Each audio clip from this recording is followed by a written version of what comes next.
Well, I don't think we've ever covered anything like this on the channel. Nothing to do with the oceans. Of course, I've always watched the videos. I really want to get into some top fives. Maybe I want to watch some spooky stuff. I think I should branch out a little bit more. Watch some more stuff. But I've been enjoying this little rampage of Internet Shell that I've got going on. I'm just watching these videos because it's just deeply interesting. It's just good stuff, man. I love the animations, the shortness, straight to the point, the in a nutshell sort of, theme and genre, and the essence of all of these videos. Just complex things and interesting, really like insane stuff with some good animations, lovely voice narrator, and it's just the best type of content I've ever seen. I have to say it. It's the best type of content on YouTube. Of this format. It has to be. I mean, you can make an argument for somebody else.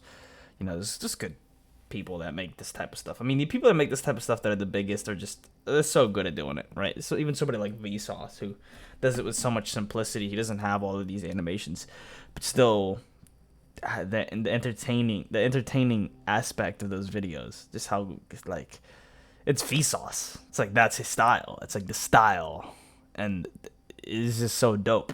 Same thing with Veritasium and other big channels that sort of do this kind of stuff. I want to have a channel like this. I wish I could. I want to have one that goes big, and I want to educate, and I just want to master something. What can I master that I could create? What could I possibly create? That's always been my question. But without further ado, let's not bore. I gotta keep the retention up. I gotta do something to keep the viewers watching. So let's go. Sometimes the world feels, boring. We've visited all the remote islands, conquered the Arctic, and penetrated the deepest jungles. What do you say we, as if I've been there? I haven't been to any of these islands. I've only ever been to my country in the U.S. and Mexico. But there is still one place to explore. It's a wet and deadly desert inhabited by mysterious creatures living in total darkness. And technically, this is where we come from, right? Those thermal vents in the ocean, right? Let's say that's the most probable place for where we come from, like animals and stuff like that. And they say that we've also discovered more of the universe than we have the ocean, which I don't know if that's true. It might be true, it might not be, but don't quote me on that. The deep sea. That's what they always say. Let's dive down. Depends on what you really mean by exploring or understanding.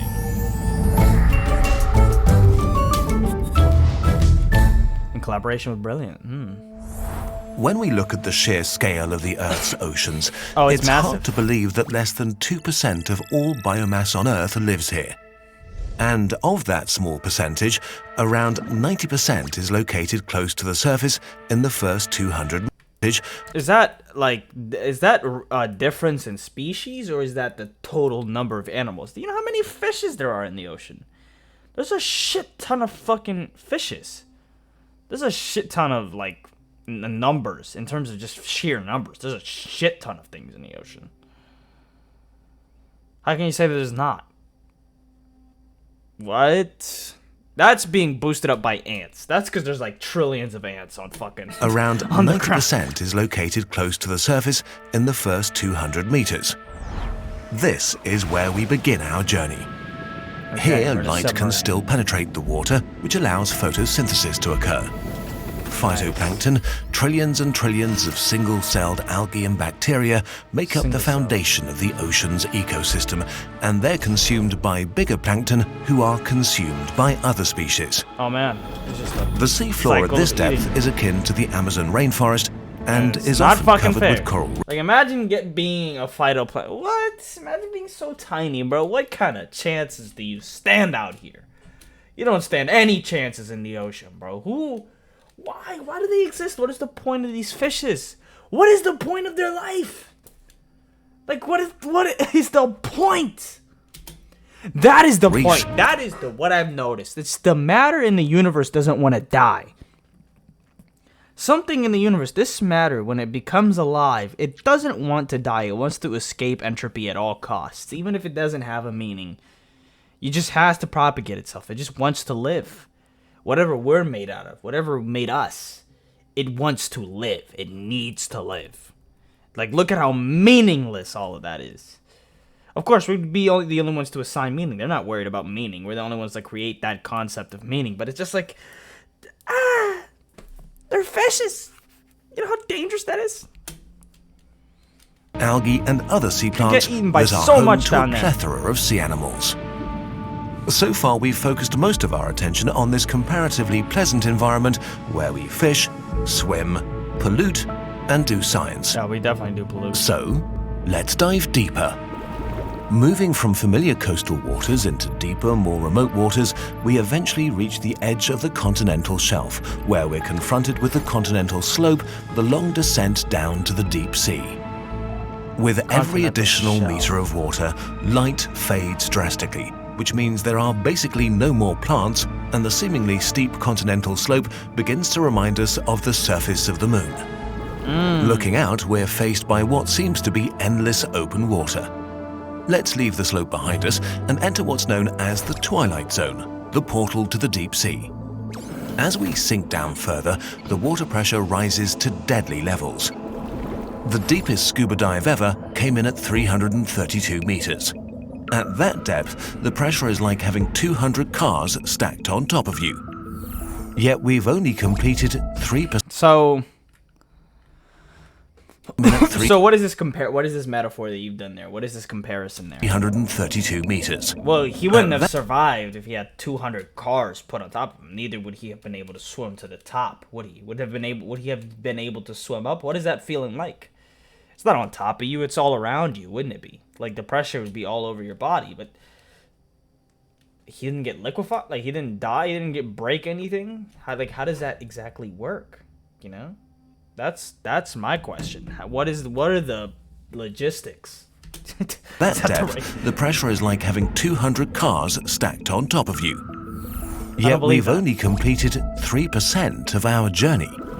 While this region seems pretty grim, many fish and other animals actually spend at least half their lives down here. All the way down here. They're built for it. During the day, it's a good place to rest and recover, hidden from predators in the vast, dark waters. At night, they can travel more safely into shallower zones to feed in the food-rich surface waters. In this transition zone between twilight and darkness, light becomes a powerful tool. Over 90% of the species indigenous to this deep environment use bioluminescence chemicals to create light. They do so as camouflage against the very faint sunlight, to send signals to potential mates, or to confuse and scare attackers. Or they use light to hunt. Another tool for survival in the dark is teamwork. At around 700 meters, we encounter a colony of siphonophores. They can be up to 50 meters in length, but are only as wide as a broomstick. To attract prey, a colony creates a tragically beautiful bright blue or red light and deploys a curtain of tentacles filled with toxic needles that kill anything that comes too close. But most species living down here have to rely on an unlikely resource, marine snow. White, flaky stuff that constantly sinks from the surface to the bottom of the ocean. It consists of dead plant or animal parts, fecal matter, shells, sand, or dust. Even though this doesn't sound very tasty, without this crucial resource, life in the deep sea would starve. Of course, it's in this area that the most fascinating battles between two unlikely enemies could happen. Sperm whales hunt and attack giant squid the size of a house. While the squid fight back ferociously, they probably don't stand a chance, but they do leave permanent marks on their killer's skin. As we reach 1,000 meters, deeper than the tallest structure built by humans, we need to be careful. This is the Midnight Zone, a place of utter darkness. A barely explored wet wasteland consisting of nothing but endless black open water. We haven't even reached the Titanic's depth, right? The Titanic sank in deep fucking waters. Would we have reached it at this point? Taller than the Burj Khalifa upside down? Eee. And you know I can't swim, so this shit scared. I wouldn't be down here. You couldn't pay me enough money. You know, you just couldn't. Actually, I mean, if I felt safe in the submarine, maybe. I think maybe it'd be cool, you know, It's because I'm a down-ass fool like that. harder for a human to take a swim than to take a walk in space. Finding food down here is really hard, so life had to adapt and become extremely energy efficient. Like the 30-centimeter long vampire squid that floats through the water without motion. Like the 30-centimeter long vampire squid that floats through the water without motion, with long and slender catching arms extended. They're covered in tiny stiff hairs which brush food from the water. This saves a lot of energy compared to actively catching food. For carnivorous fish, it's much harder to find food since living prey is quite rare down here. So the hunters have to get a perfect grip on their victim. So what's the point of them even being alive? It's what I just said. Why does matter want to stay alive so much? What is so scary about nothingness? What is so scary about the entropy and the chaos of the universe? Of course, we've labeled those things bad, but they wouldn't be bad to just matter in itself. Matter is not conscious, is it? I mean, unless you're a panpsychist. Like, what is so bad? Why does things on Earth just want to, like, what are you even alive for down here? What's the point? It's so hard to find food. Like, come on. Him on first strike, otherwise it will escape into the dark. Many deep-sea predators have several sets of long and deadly teeth, like the viperfish, which uses its long fangs to trap even large prey and swallow it whole. Or the frilled shark with its impressive set of 300 teeth, which are curved backwards to hook their victims in their mouths. We sink further. What now? Curved back. Or the frilled shark with its impressive set of 300 teeth, which are curved backwards to hook their victims in their mouths. What is we sink further, below the 3,800 mark, as deep as the grave of the Titanic. Oh, that's where it is. We are now at abyssal depths. Here, life happens in slow motion. Preserving every last bit of energy is crucial for survival. Everything down here hovers motionless or swims in a slow, elegant fashion. The only time the animals living in this zone move fast is when they have to escape danger.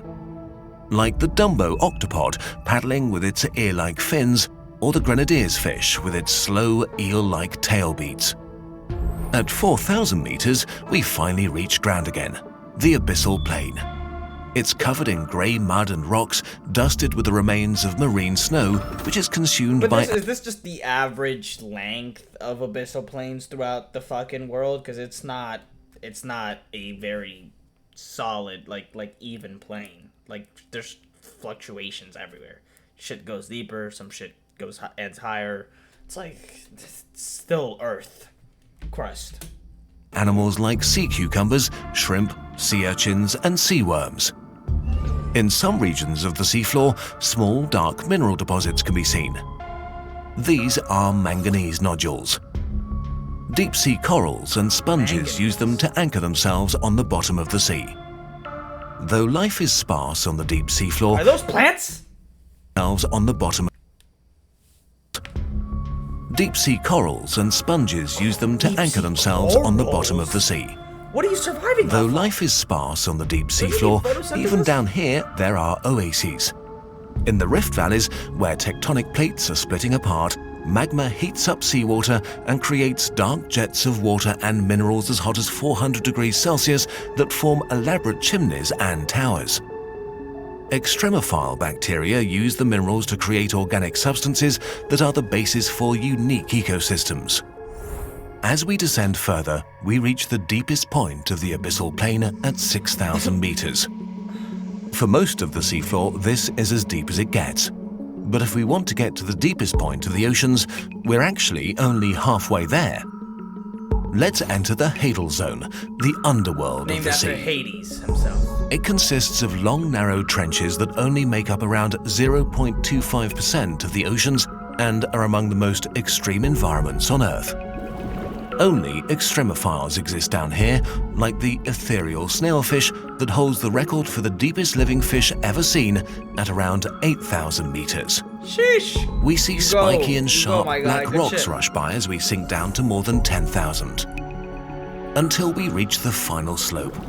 a trench inside the larger Mariana Trench with gently sloping sides that enframe a valley about 1.6 kilometers wide. This is it, the deepest point, the Challenger Deep, 11,000 meters below the surface. The water pressure here is 1,086 bar. Taking a swim here is like having to balance 1,800 elephants on top of you.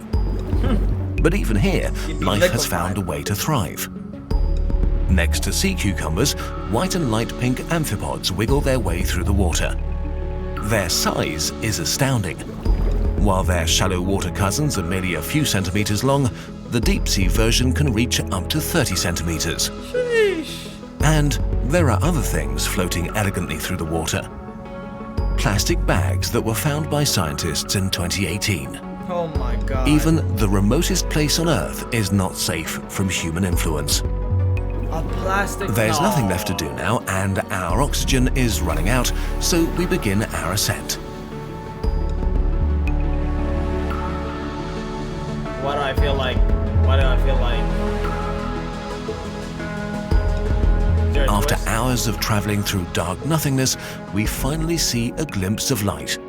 We arrive back at a calm surface. The oceans are so deep. There is so much of them. We owe it to ourselves and to our descendants to preserve them as well as we can. There are still so many wondrous things left to be discovered.